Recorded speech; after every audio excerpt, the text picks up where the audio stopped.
पढ़ा रहे थे land alienation and land issues contemporary Jharkhand में, यानी भूमि का अधिग्रहण या भूमि का हस्तांतरण जो बोलिए।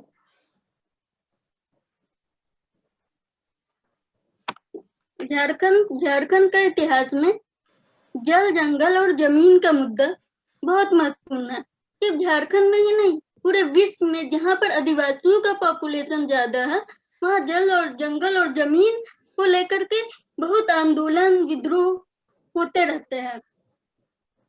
तो हमको मेनली जंगल भी पढ़ाना है, जमीन भी पढ़ाना है। जंगल, इसके बाद लैंड एलियनेशन खत्म करने के बाद हम फॉरेस्ट पढ़ाएंगे आप लोग को। तो विश्व में जितने भी जल, जंगल, जमीन को लेकर के आदिवासी आंदोलन करते हैं, वो अपने नायक बिरसा मुंडा को मानते हैं, जो कि झारखंड का इतना इम्पोर्टेंट पूरे विश्व में भर में है। तब अभी तक हम आप लोग को बता चुके हैं भूमि अधिग्रहण क्या होता है, इसके हिस्टोरिकल बैकग्राउंड पर चर्चा किए थे और लिखवाए भी थे। उसके बाद आज हम केवल लेक्चर देंगे, क्योंकि YouTube पर वीडियो अपलोड हो जाता है, तो आप उसको दोबारा देख करके लिख सकते हैं अगर दिक्कत होगा तो। अब तक हम जितना लिखवा चुके हैं उसको एक बार फिर से रिवीजन कर लेते हैं, उसके बाद हम आगे बस लेक्चर देंगे, लिखवाएंगे नहीं। तब अभी तक हम बताए थे हिस्टोरिकल बैकग्राउंड और भूमि अधिग्रहण क्या है, ये दोनों बताए थे। और अभी हम बताएंगे उसका कॉजेज, भूमि अधिग्रहण का कारण और उससे रिलेटेड लॉ, भूमि अधिग्रहण से संबंधित जितने भी कानून हैं समकालीन झारखंड में, उसके बारे में। और उसको सुनकर आप लोग YouTube से सुनकर के लिख लीजिएगा बाद में। अभी बस हम लेक्चर देंगे। तो भूमि अधिग्रहण का अर्थ हम बता चुके थे। भूमि अधिग्रहण का अर्थ होता है भूमि को पब्लिक पर्पस के लिए या नेशनल इंटरेस्ट के नाम पर परंपरागत मालिकों से ले लेना। भूमि के परंपरागत मालिक कौन थे? जो झारखंड में सबसे पहले आकर बसे। यहाँ अब जो झारखंड पहले पूरा जंगलों से भरा हुआ था, जंगल को काटकर साफ किए और उसको कृषि योग्य बनाए। उनके वंशज वो झारखंड के मूल मालिक थे। उनके हाथ से जमीन सरकार के हाथों में चल जाना, या जो मूल मालिक है उसके अतिरिक्त दूसरे आदिवासियों के हाथों में चल जाना, या फिर गैर आदिवासियों के हाथों में चल जाना, यही होता है लैंड एलियनेशन। लैंड एलियनेशन का मतलब आप लोग समझ चुके होंगे। देखिए, इससे 3 तरह का क्वेश्चन आ सकता है। पहला, भूमि अधिग्रहण का कारण बताया। दूसरा, भूमि अधिग्रहण से संबंधित नीतियों की चर्चा करा। और तीसरा, भूमि अधिग्रहण का झारखंड के जनजातियों पर क्या प्रभाव पड़ा है, उसका इम्पैक्ट। ये 3 तरह का क्वेश्चन बन सकता है। हम 2018 में एग्जाम दिए थे, तो मेरे टाइम में क्वेश्चन आया था भूमि अधिग्रहण से संबंधित पॉलिसीज, नीति, इसके बारे में आया था।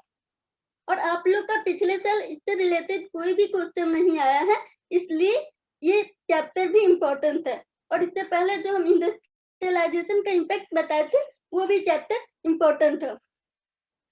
तो आपको पता है कि जमीन से आदिवासी बहुत गहरी हद तक जुड़े रहते हैं।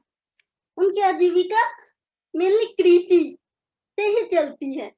और अगर वो इंडस्ट्रीज में काम करते हैं, अभी तो काफी संख्या में रिजर्वेशन वगैरह के कारण वो स्किल्ड हो गए। पहले वो केवल मजदूर के रूप में काम करते थे, इससे उनका स्वतंत्र और स्वच्छंद जीवन जो था वो समाप्त हो गया था। तो यही कारण है कि भूमि अधिग्रहण के प्रयासों का औपनिवेशिक काल से ही विरोध किया गया। औपनिवेशिक काल के बारे में हम बता चुके थे। औपनिवेशिक काल में 3 कानूनों की भी चर्चा किए थे। पहला, विल्किंसन रूल, जो कोल विद्रोह के परिणाम स्वरूप आया था। दूसरा, संथाल परगना को नॉन रेगुलेशन जिला बनाना। और तीसरा, CMT एक्ट। ये 3 चीज की चर्चा कर चुके थे। विल्किंसन रूल कोल्हान क्षेत्र में लागू किया गया था कोल विद्रोह के पश्चात। कोल विद्रोह 1831-32 में हुआ था। संथाल परगना को नॉन रेगुलेशन जिला बनाया गया था 1855 का संथाल भूल के बाद। इससे पहले संथाल परगना क्षेत्र नहीं था, वो बीरभूम और भागलपुर का इलाका को संथाल परगना कहा जाता था। और तीसरा CMT एक्ट खुटकती अधिकारों को परिभाषित किया गया था। खुटकती मतलब आप लोग जानते होंगे कि जो परंपरागत जमीन के मालिक थे वे अपने अधिकारों को परिभाषित किए थे, तो जो मुंडा लोग परिभाषित किए थे, खुटकती बोलते हुए अपने परंपरागत अधिकार को, परंपरागत भू स्वामित्व के अधिकार को, और उरांव लोग भूहरी बोलते हैं।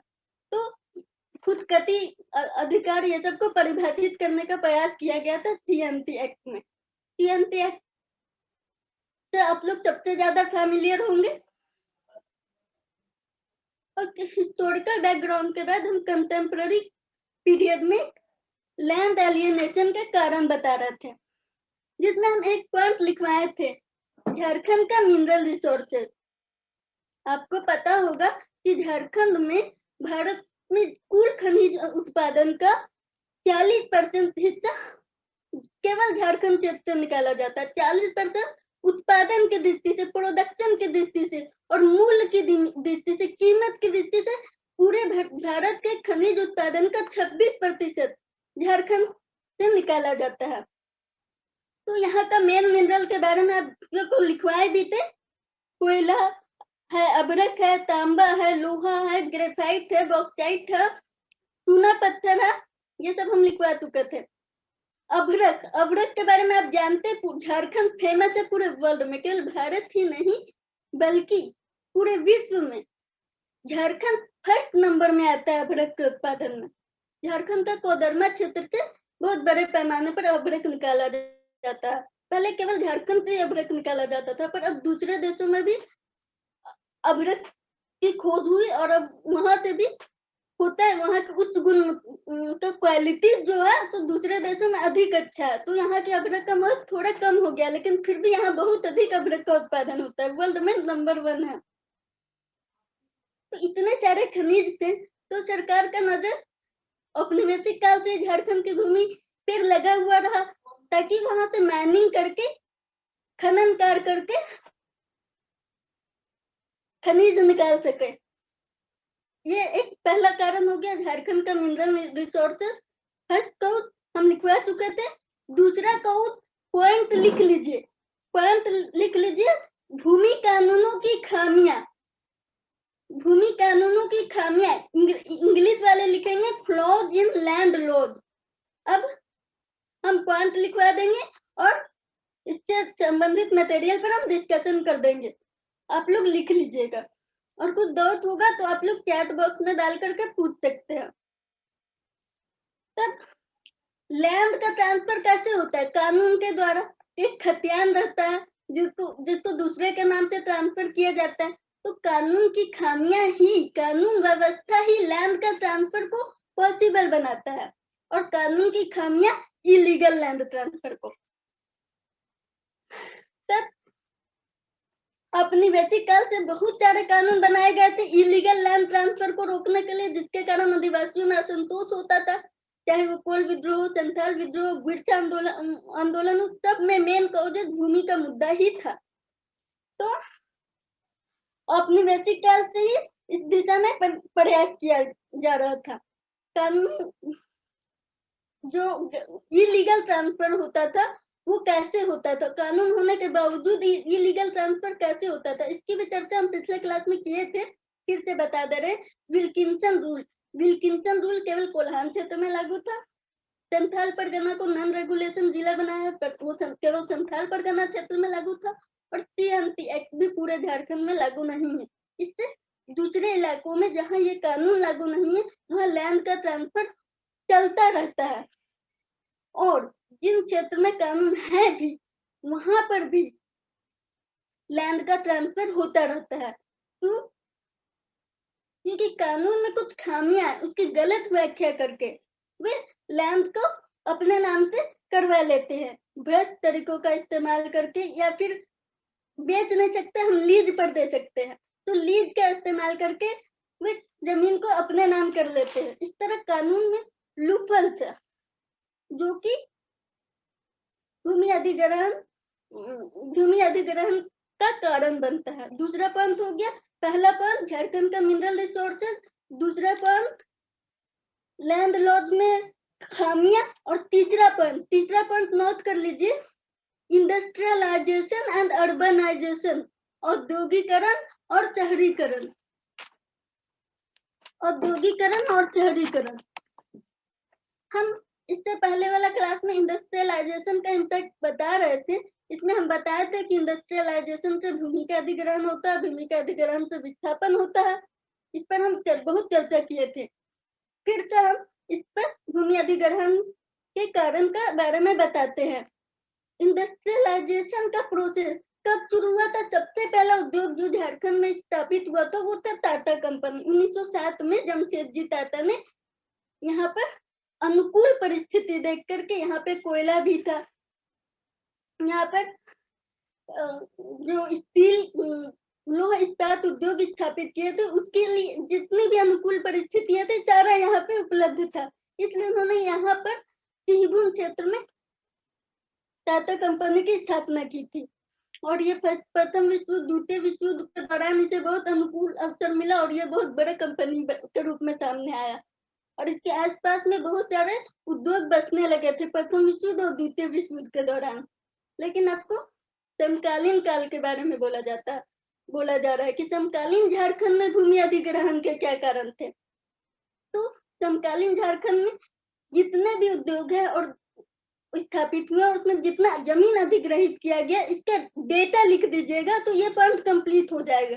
तो इसमें थोड़ा सा डेटा के बारे में लिख लीजिए कि टाटा कंपनी कितना एकड़ जमीन अधिग्रहित की थी। लिखिए टाटा कंपनी 3564 3564 एकड़ 3564 एकड़ जमीन अधिग्रहित की थी Tata company. Bokaro steel plant के कारण 60 गांव को 60 विलेजेस को एलाइनेट किया गया था बोकारो स्टील प्लांट में। और तीसरा HEC हैवी इंजीनियरिंग कॉर्पोरेशन, उसमें 9200 एकड़ जमीन अधिग्रहित किया गया था। 9200 एकड़ जमीन अधिग्रहित किया गया था। और चौथा आदित्यपुर इंडस्ट्रीज में 34,432 एकड़। तो ये बस ये सारे पॉइंट तो आप याद कर लीजिएगा, तो ये पॉइंट खत्म हो जाएगा। इंडस्ट्रियलाइजेशन में उद्योग को बसाने के लिए तो जमीन अधिग्रहित किया ही गया था, लेकिन इसके साथ साथ क्वार्टर भी बने थे। उन इंडस्ट्रीज में काम करने वाले जो एम्प्लॉयज थे उनके लिए क्वार्टर बनाया गया था। और उस क्वार्टर बनाने के लिए भी ट्राइबल्स की जमीन ली गई, लेकिन ट्राइबल्स को उन क्वार्टर में जगह नहीं दिया गया, क्योंकि उन्हें इंडस्ट्रीज में मात्र 4th ग्रेड, जिसको अब 3rd और 4th ग्रेड को मर्ज कर दिया गया, जो सबसे निचला पोस्ट होता था उसको बोलते थे 4th ग्रेड, उसमें काम दिया गया था और क्वार्टर नहीं दिया गया था। और उन्हें जो जमीन मिला वो जो मेन टाउन से हटा करके उन्हें जंगल के बीच में ऐसे बहुत दूर दराज जगह में जमीन दे दी गई। देखिए, भूमि अधिग्रहण दोषपूर्ण नहीं, ये टॉपिक मुद्दा कब बन जाता है? जब दोषपूर्ण पुनर्वास रहता है, रिहेबिलिटेशन रीसेटलमेंट की उचित नीति नहीं रहने के कारण ये मुद्दा बन जाता है। तो ट्राइबल्स को अगर आप विस्थापित किए भूमि अधिग्रहण से, तो आप उसको बचाइए भी। तो ये बात है जिसके कारण भूमि अधिग्रहण का एक मुद्दा के रूप में सामने आता है। तो हम 3 पॉइंट बता चुके हैं: झारखंड में मिनरल रिसोर्सेज, भूमि कानूनों की खामियां, इंडस्ट्रियलाइजेशन एंड अर्बनाइजेशन। अब चौथा पॉइंट लिखिए, क्षेत्रीय विकास की योजनाएं। क्षेत्रीय विकास की योजनाएं, चौथा पॉइंट। तो इंग्लिश में लिखिए रीजनल डेवलपमेंट। रीजनल डेवलपमेंट क्या होता है? झारखंड तो बहुत समृद्ध है, क्योंकि यहाँ पे प्राकृतिक संपदा बहुत है।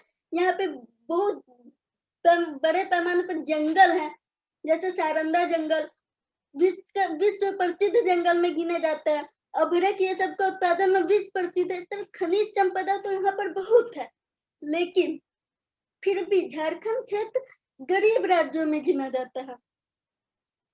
गरीब राज्यों में गिना जाता है, इसलिए इसकी गरीबी को दूर करने के लिए विकसित राज्य की सूची में लाने के लिए बहुत सारी योजनाएं लाई गई, जैसे कि रोड बनाए गए, हॉस्पिटल बनाया गया, स्कूल कॉलेजेस खोले गए।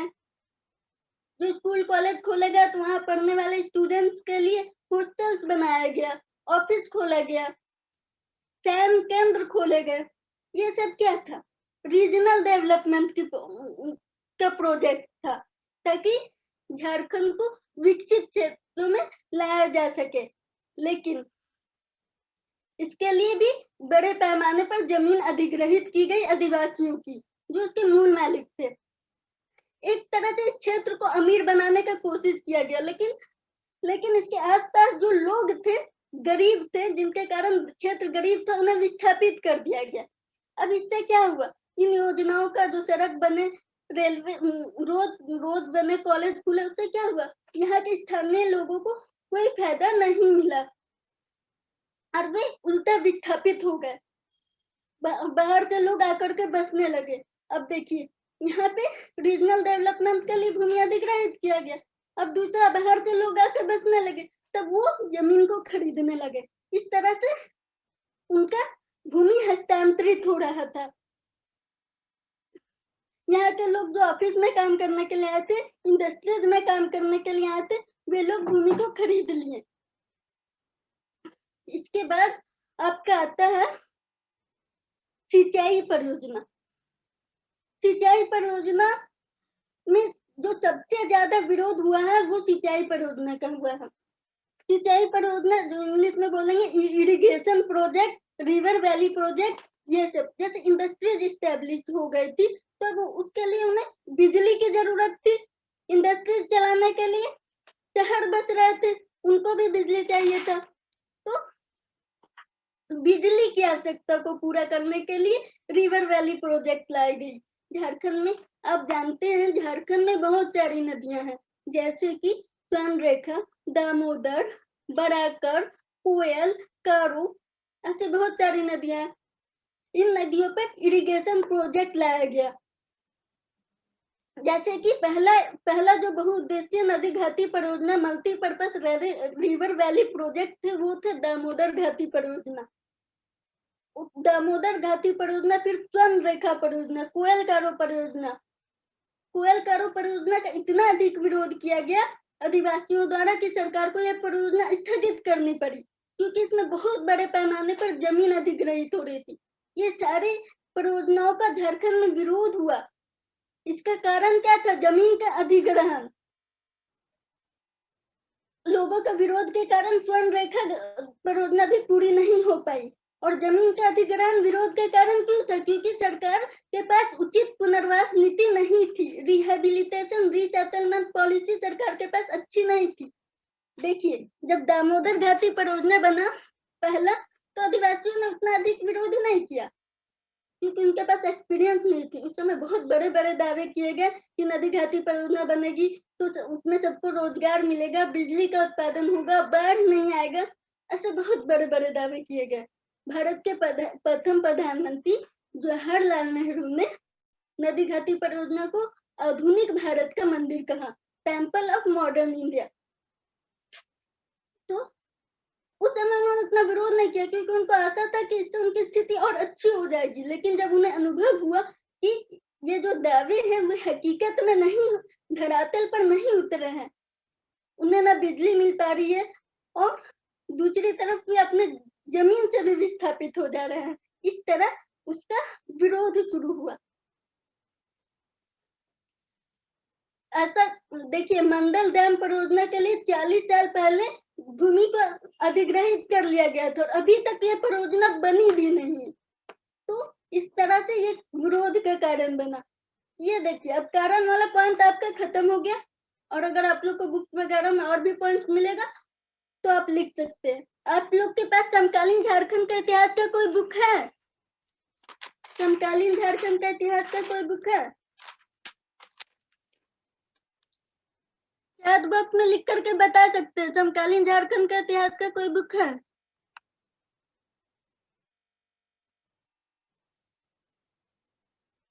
नहीं है।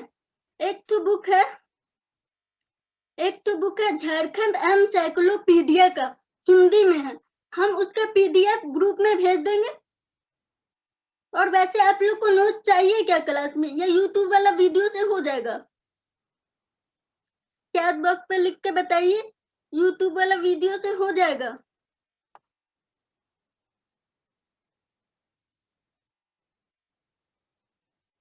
चाहिए।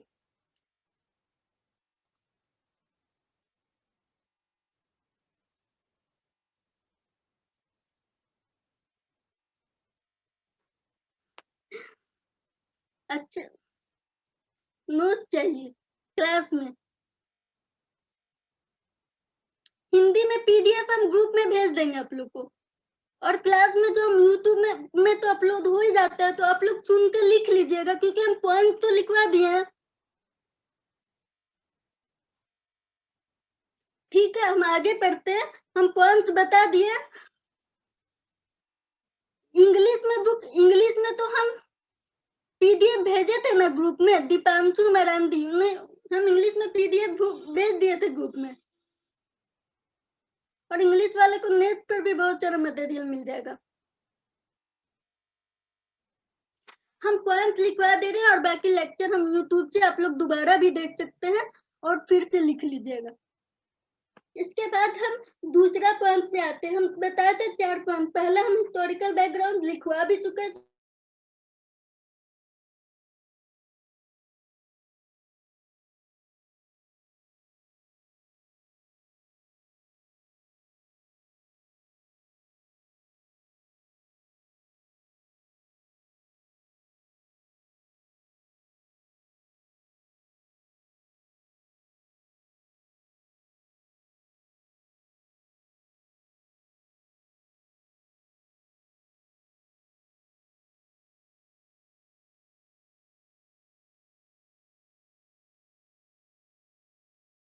पहले क्या बोले, संरक्षणकारी कानून में सबसे पहला कानून है सीएमटी एक्ट, जो कंटेम्पररी पीरियड में लागू है। पहला कानून है सीएमटी एक्ट।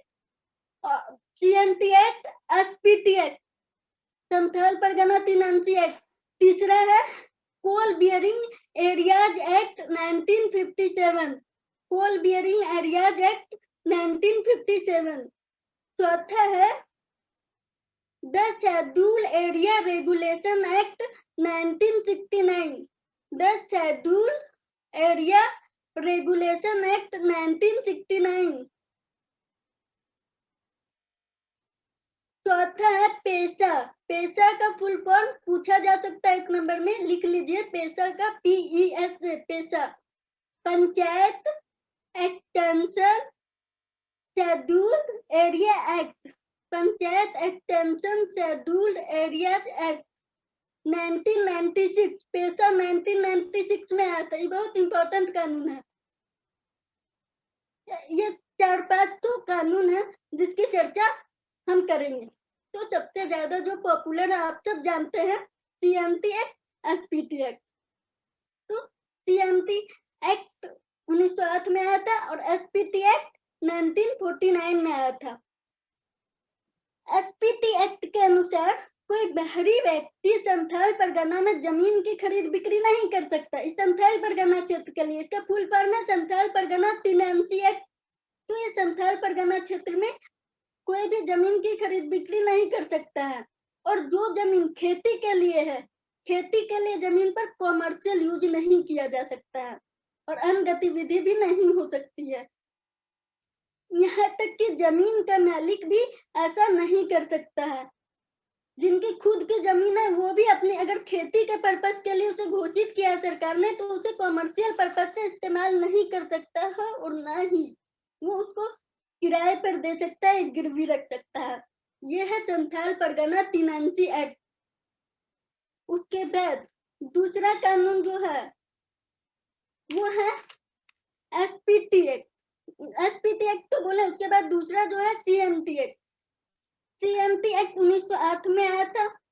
इसका प्रावधान है कि आदिवासी सीएमटी एक्ट के बारे में हमको ज्यादा बोलने की जरूरत नहीं है, क्योंकि सीएमटी एक्ट और एसपीटी एक्ट एक चैप्टर है आप लोग का। दोनों आप लोग को कोई पढ़ा रहा होगा, सीएमटी एक्ट और एसपीटी एक्ट। इसमें प्रावधान है कि जमीन को उसी राजस्व थाना क्षेत्र के आदिवासी खरीद सकते हैं। जिस राजस्व थाना क्षेत्र का जमीन के आदिवासी का जमीन है, उसी राजस्व थाना क्षेत्र के आदिवासी उस जमीन को खरीद सकते हैं। जिस समय ये कानून बना था, उस समय बहुत बड़े बड़े राजस्व थाना होते थे, जिससे ये पॉसिबल था। लेकिन अब इतने छोटे छोटे ब्लॉक हो गए हैं कि कई जटिल समस्याएं खत्म सामने आ रही है। तो सरकार चाहती है कि सीएमटी कानून में संशोधन किया जाए। इसका बहुत विरोध होता है। आप लोग न्यूज़पेपर में देखते ही होंगे कि सीएमटी कानून में संशोधन के प्रयासों का आदिवासी बहुत उग्र आंदोलन करते हैं।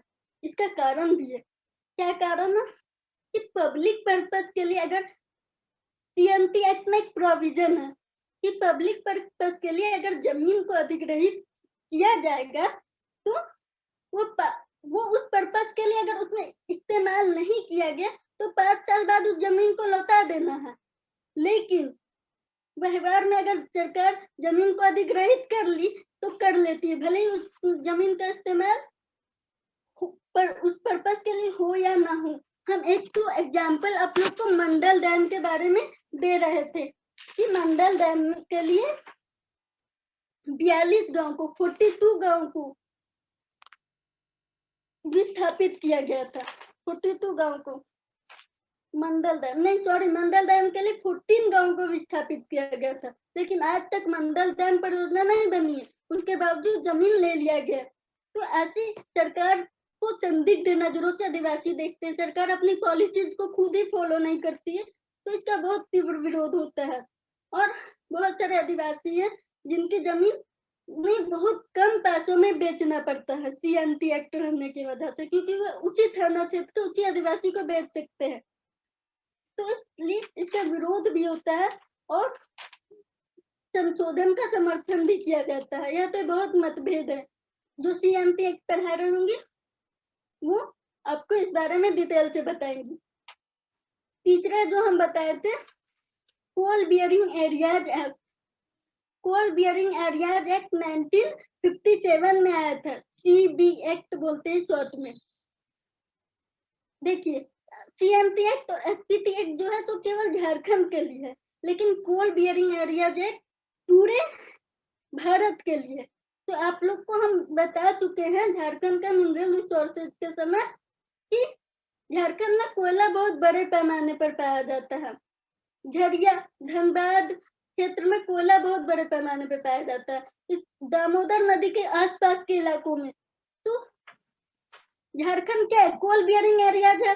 तो इस अधिनियम का इस्तेमाल भूमि को अधिग्रहित करने के लिए सरकार करती है। ये संरक्षणकारी कानून नहीं है, ये भूमि के अधिग्रहण इस कानून का इस्तेमाल करके झारखंड क्षेत्र में होता है। किस पर्पज के लिए? कोयले के खनन के लिए, कॉमर्शियल कोल माइनिंग के लिए इस कानून का इस्तेमाल होता है। इसके बाद जो सबसे लास्ट में हम बताए थे पेशा। देखिए, 5वीं अनुसूची वाले क्षेत्र में पेशा कानून लागू है। तो झारखंड 5वीं अनुसूची वाला क्षेत्र वो है जहाँ आदिवासियों की संख्या अधिक है। तो झारखंड का पूरा जिला 5वीं अनुसूची में नहीं आता। झारखंड का कोई जिला को 5वीं अनुसूची में घोषित किया गया जहाँ आदिवासियों की संख्या अधिक है। पूरे भारत में केवल 8% आदिवासी है, जबकि झारखंड में 26% आदिवासी है। और झारखंड के कुछ जिलों में इनकी संख्या 50% से भी ज्यादा है। गुमला जैसे जिलों में बहुत अधिक है। झारखंड में कुल 32 जनजाति है, आपको पता होगा। तो इसमें सबसे ज्यादा संख्या संथालों की है। तो इस क्षेत्र में पेशा कानून को लागू किया जाता है, लेकिन झारखंड में ये कानून लागू नहीं है। जो कंपनियां रहती है कोल बियरिंग एरिया एक्ट का फायदा उठा करके यहाँ के जमीन को अधिग्रहित कर लेती है। तो वहाँ विरोध किया जाता है। पेशा में ये रूल है कि ग्राम सभा की अनुमति के बिना, पेशा में रूल है कि ग्राम सभा की अनुमति के बिना जमीन को अधिग्रहित नहीं कर सकती है, लेकिन झारखंड में यह लागू नहीं है। तो इस तरह से देखिए यहाँ दो कानून है, कोल बियरिंग एरियाज एक्ट जो अधिग्रहण की बात करता है, और पेशा जो अधिग्रहण को रोकता है। यही सब परेशानी होती है जमीन के बचाने में, कोई दूसरा कानून का इस्तेमाल करके जमीन को खरीद लेता है। यहाँ पे बहुत सारे कारण है जिसके कारण जमीन को ये कानून सफल नहीं हो पा रहा है। जमीन अधिग्रहण रोकने के लिए बनाए गए कानून सफल नहीं हो पा रहे हैं। इसमें है बेनामी संपत्ति, आदिवासी महिला से विवाह, दस्तावेजों में हेरा फेरी, हिंसा, कानूनों की गलत व्याख्या, ये सब तरीके हैं जिसका इस्तेमाल करके वे